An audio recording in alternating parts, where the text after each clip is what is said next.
Bonjour et bienvenue sur Storylifique, le podcast 100% outdoor. Tu vas pouvoir écouter ici quelques extraits de l'épisode 107 avec Cédric Tassan. Une discussion d'une belle profondeur exploratoire et intellectuelle aussi. Cela m'a bousculé quelques neurones et j'adore ça. Cédric était à mon micro pour parler de son expédition au Kazakhstan, hors des sentiers battus, c'est le moins qu'on puisse dire, et dans les extraits que je te propose ici, il nous parle d'une surprise de taille dans cette expédition, de ce qui le fait vibrer, de la performance qui est peut-être une notion désuète, et ça m'a beaucoup parlé, et aussi de comment devenir un fleuve puissant. Joli programme pour un extrait, et si tu as envie d'en entendre davantage, direction l'épisode 107 pour écouter l'entièreté de cette belle discussion. Quelle a été ta plus grande surprise ? Tu t'attendais certainement à un tas de choses, et bon, on sait bien que justement le voyage, c'est ça, c'est être étonné.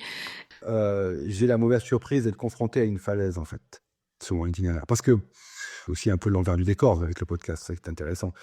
C'est quand, justement, tu bâtis une aventure comme ça, moi, je la bâtis donc en vue satellite, en vue aérienne. Puisque je connais pas le terrain, j'ai jamais été, je fais pas de repérage en amont, hein. Donc je suis tranquillement. Et t'essaies d'aller en plus là où personne n'a jamais été, donc forcément pas beaucoup de blogs pour t'informer. En plus, alors ce qu'il faut dire, c'est que maintenant, tu vois, quand les gens reverront le film et qu'ils vont commencer à faire des recherches là-dessus, ils vont trouver des choses. Mais on sera en 2025. Moi, c'est en 2022. Donc 3 ans avant. Quand je l'ai fait, mais quand j'ai commencé à faire des recherches, c'était déjà en 2019, tu vois. Bref, donc ça c'est un aparté temporel qui fait aussi qu'il faut bien remettre les choses. Et même 5-6 ans aujourd'hui, avec la vitesse des réseaux, la vitesse de l'information, c'est une période immense, quoi. Bref, donc en fait, j'ai pas oublié ta question, hein, mais je construis en fait cet itinéraire en vue aérienne. Et donc en vue satellite. Donc je prends Google Earth, Google Maps, du Bing, enfin ce que tu veux. Et je confronte et j'essaie de voir où ça peut passer. Alors, globalement, quand tu es à vélo, ce qui est compliqué, c'est qu'il faut que tu puisses rouler quand même un maximum, quoi. Alors, tu peux marcher éventuellement, mais il faut que ce soit le moins longtemps possible, ou alors il faut que tu puisses l'estimer, parce que sinon, les temps de parcours sont plus les mêmes. Voilà.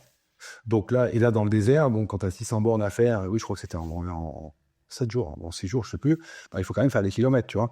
Si tu commences à marcher 50 bornes par-ci, 50 bornes par-là, c'est pas une journée que tu vas aller faire à 50 km à pied. Donc, du coup, voilà. Donc, alors, tu tables là-dessus. Et donc, moi, je suis des traces de 4x4, parce que tu les vois en vue satellite, quoi. Parce que je me dis, si les véhicules passent, j'espère que j'aurai pas des tonnes de sable, parce que là, tu ne vois pas si il y a du sable ou pas. Je pourrais les suivre. Et donc, je fais mon itinéraire comme ça, jusqu'à un moment donné où, à peu près à mi-chemin,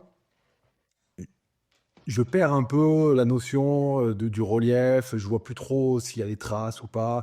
Tout devient un peu mélangé parce qu'il y a des endroits qui sont vraiment immenses avec des lacs salés. Donc tu sais plus trop où ça passe. Mais bon, je me dis, écoute, ça devrait le faire. Et en fait, quand je suis à cet endroit-là où j'avais commencé à avoir des doutes, en fait, je me rends compte que je sais pourquoi j'avais une discontinuité entre les choses, c'est qu'en fait, j'arrive devant une falaise, quoi. Une falaise, alors, en vue aérienne, tu la vois, même en Google Earth, c'est du relief, tu la vois pas, parce qu'elle fait 100 à 150 mètres de haut. Donc, c'est pas énorme, tu vois. Donc, c'est une petite marche d'escalier à l'échelle terrestre, tu vois. C'est pas une falaise qui fait 1000 mètres. Et donc, je pouvais pas le voir, ça. Et même en courbe de niveau, tu le vois pas. Et en fait, je me retrouve avec cette falaise entre 100 et 150 mètres, mais elle fait 100 km de long. Tu vois, en fait, c'est une espèce la Terre, voilà, la Terre avec un grand T, elle s'est affaissée d'un coup, tu vois.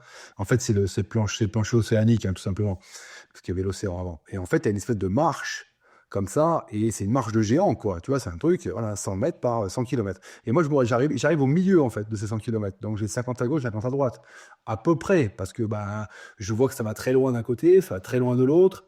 Mais bon, voilà. Et si tu veux, j'avais quand même eu ce doute déjà en amont, parce que je m'étais dit, bon, c'est quand même étrange cet endroit où je perds un peu ce cheminement. Et je demande aux locaux la veille dans le village, et ils me disent, oh non, mais ça passe, tu trouveras une piste 4x4.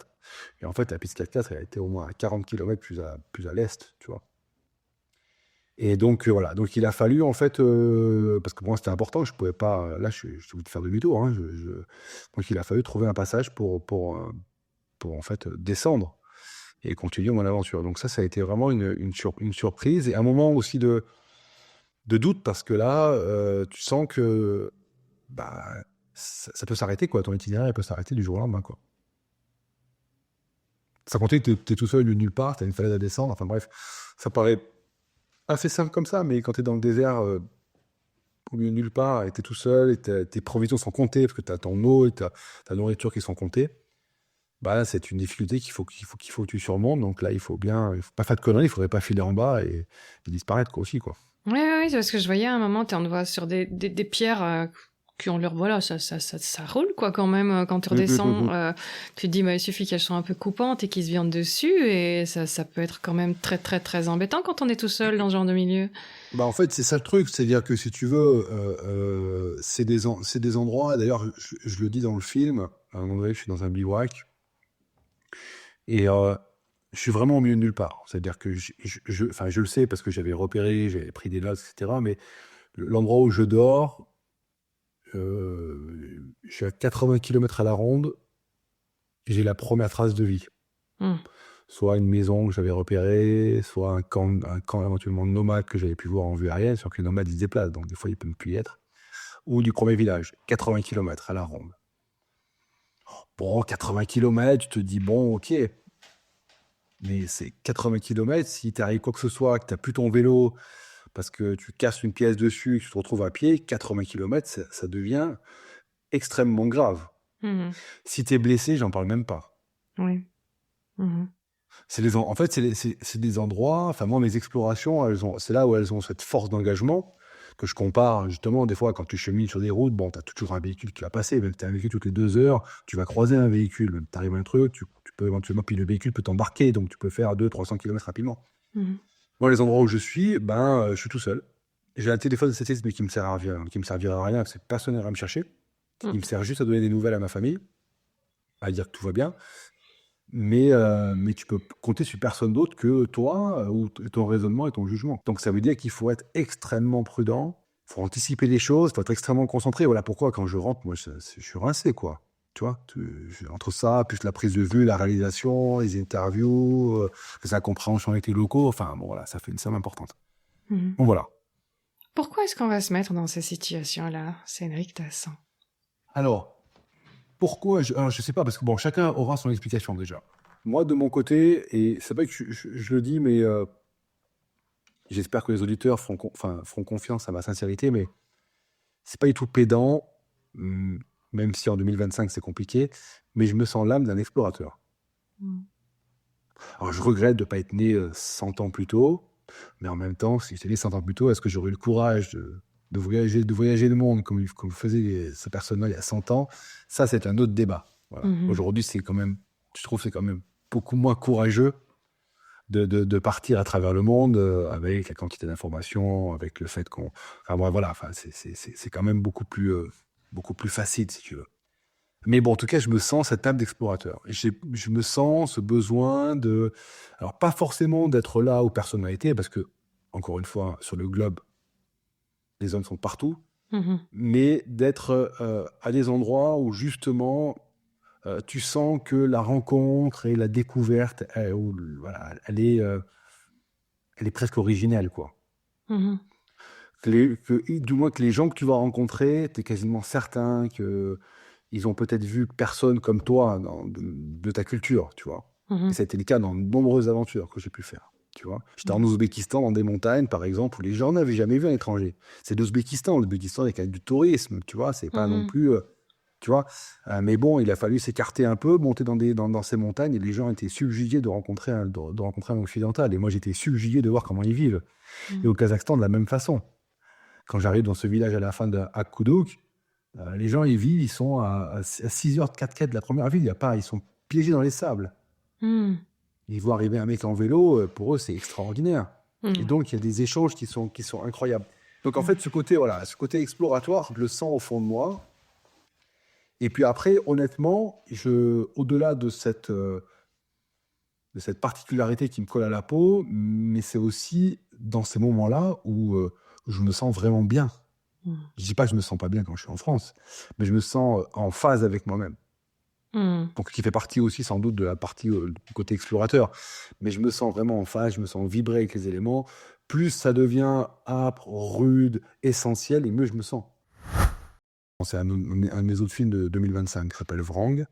Et dans cette aventure, en fait, je savais, parce que bon, sur l'altitude, j'ai très engagé, que j'allais devoir traverser des rivières. Et les rivières, c'est extrêmement dangereux. C'est là où il y a le plus de morts en Asie centrale quand tu les traverses. Parce qu'il y a beaucoup de courant, tu te fais emporter, etc. Tu te noies. Et en fait, je savais que j'allais être en montagne, dans des environnements qui sont extrêmement froids. Et donc, les rivières, elles sont, je sais pas, à 4-5 degrés, tu vois. Et je m'étais dit, bon, tu vas devoir le faire, t'es tout seul. Mais il faut impérativement que l'eau froide, le bruit, le bouillonnement, tout ça ne soit plus des éléments perturbateurs. Pourquoi? Parce qu'il va falloir que tu restes concentré sur ta survie, sur la bonne décision, sur est-ce que je continue à traverser, est-ce que je reviens, ou est-ce que le bon cheminement, ou est-ce que tu vois, je mets les pieds au bon endroit. Et donc, en fait, ce que j'ai fait chez moi, alors bon, est-ce que la Méditerranée, mais la Méditerranée en hiver, quand il y a énormément de vent, avec des bonnes vagues, et tu fais ça de nuit, l'eau est à entre 11 et 12 degrés. Moi, j'allais me baigner dans des conditions apocalyptiques, exprès.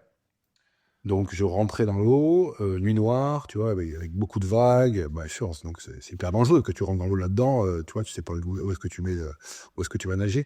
Et j'allais nager entre 15 et 20 minutes là-dedans, dans ces conditions difficiles.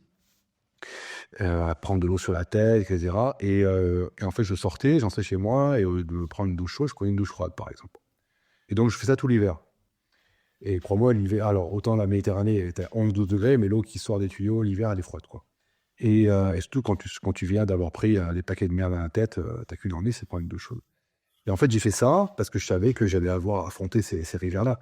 Et du coup, quand j'étais confronté à cette épreuve-là, à ces plusieurs épreuves, bah, j'étais hyper concentré sur l'essentiel. Donc en fait, c'est toujours pareil. Ces accumulations d'expérience que tu peux te mettre dans ton bagage fait que à la fin, quand ça t'arrive, tu vas pouvoir te concentrer sur l'essentiel. Donc justement, si déjà tu as de l'expérience dans l'aventure, dans l'exploration, que tu as déjà eu pas mal de démêlés, tu as pas mal de problématiques à gérer, que tu sais que ton corps résiste à la chaleur, au froid, au manque de nourriture, au manque d'eau, etc. Quand tu te fais arrêter, par exemple, ou quand tu es sur une menace imminente, t'as faim, t'as froid, tout ça, c'est pas grave, parce que ton corps est entraîné. Donc, il te reste plus que la menace à gérer. La menace, c'est pas un truc que tu peux gérer très souvent. Je veux dire, voilà, c'est pas un truc que tu vis tous les jours. Donc, tu te concentres parce que tout le reste ne te perturbera pas pour essayer de mener à bien cette problématique, quoi. Voilà, c'est ça, en fait, hein, qui permet de t'en sortir. Quel est le succès dont tu es le plus fier?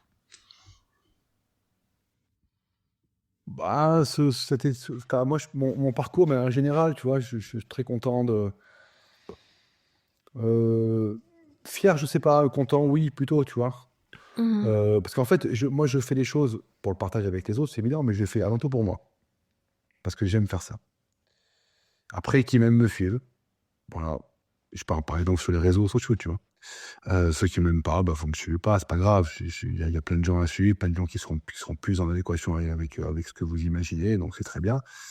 Donc voilà, moi je fonctionne comme ça, donc c'est ce qui me rend le plus heureux, c'est voilà, d'avoir découvert cette aventure en solitaire, d'avoir découvert cette Asie centrale, de pouvoir continuer à faire des projets, voilà, donc c'est juste ça. Tu t'imaginerais partir sans partager? Non. Voilà. Impossible.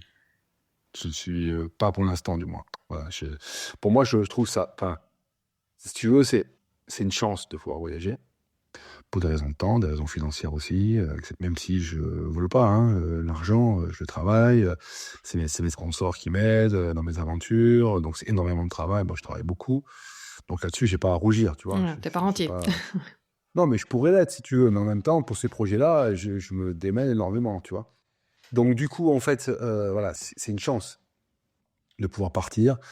Et donc, je trouve que ce serait extrêmement dommage. Alors, tu vois bien, c'est peut-être pas très humble ce que je dis, mais je sais pas. En tout cas, c'était pas le but. Mais ce serait extrêmement dommage de ne pas pouvoir le partager avec les autres, parce qu'il y a quelque chose à raconter.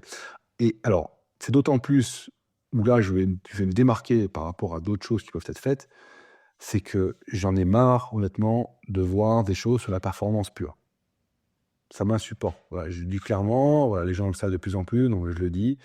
Mais j'en ai marre de voir des choses sur la performance pure, parce qu'en fait, déjà, quand tu fais quelque chose sur une aventure autour de toi, c'est forcément déjà égocentré. Et en plus, tu vas parler que de ta performance. Donc, c'est encore plus égocentré.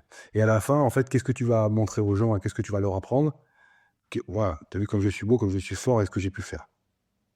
Et en fait, ça, j'en ai vraiment ras la casquette.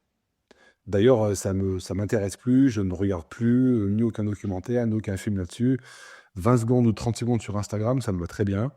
Je dis bravo, je dis c'est extraordinaire, mais pour moi, ça vaut pas plus que ça. Le premier qui a monté l'Everest en slip à pois, ça t'intéresse pas? Non, mais je veux dire, parfois, on ne sait plus qu'inventer pour, Non, mais pour être le justement, premier. non, mais si, non, mais attends, si, c'est intéressant, et c'est bien que les gens le fassent. C'est bien qu'ils puissent le témoigner. Mais en faire un film de 52 minutes, non. Enfin, non, ils font ce qu'ils veulent. Mais je veux dire, moi, ça m'intéresse plus. Oui, c'est ça. Tu vois, je veux dire, ça apporte. Qu'est-ce que ça apporte aux autres? Alors, certes, ça peut les motiver à faire quelque chose. Peut-être, pourquoi pas. Mais je trouve que c'est tellement réducteur, c'est tellement égocentré que ça devient insupportable. Donc, en fait, oui, j'ai Thérapie pour besoin. blessure narcissique, oui, bon.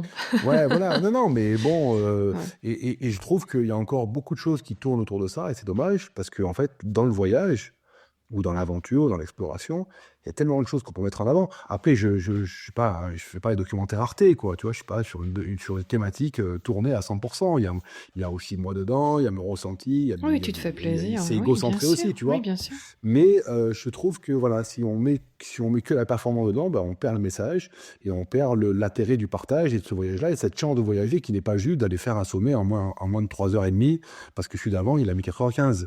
Au bout d'un moment, ça n'a plus d'intérêt. Voilà, donc du coup, partir sans partager, ça serait compliqué. Ouais. Ouais, ce serait Et très dommage aussi en même temps. très Ouais. dommage. Ouais, tout à Voilà. fait. Si tu avais essayé de faire... En toute modestie, encore une fois, franchement, je suis pas journaliste, voilà, je fais ce que j'aime, j'essaie de le faire au mieux, et après, je sais que ça plaît, puis des fois, ça peut moins plaire aussi, mais bon, en tout cas, voilà.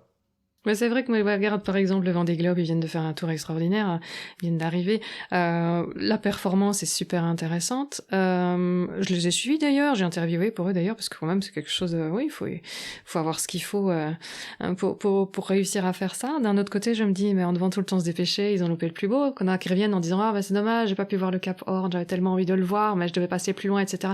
Et ben voilà, quelque part, oui, c'est bien, on essaie d'arriver les premiers, mais on n'a rien vu sur le... On n'a pas vu grand-chose finalement sur le trajet. Non. Où on a... Après, c'est une course, ils sont plusieurs, c'est une course, c'est un peu différent. Bien sûr, mais je veux dire, du coup, c'est juste ça pour dire finalement, est-ce que Bien sûr. vraiment c'est si intéressant que ça de faire la course et savoir qui a le plus gros, le meilleur bateau et qui est le meilleur de tous, ou est-ce que c'est plus gai de dire, je vous emmène avec moi, ne fût-ce que par une caméra, et regardez comme c'est beau et regardez comme c'est surprenant, et voilà.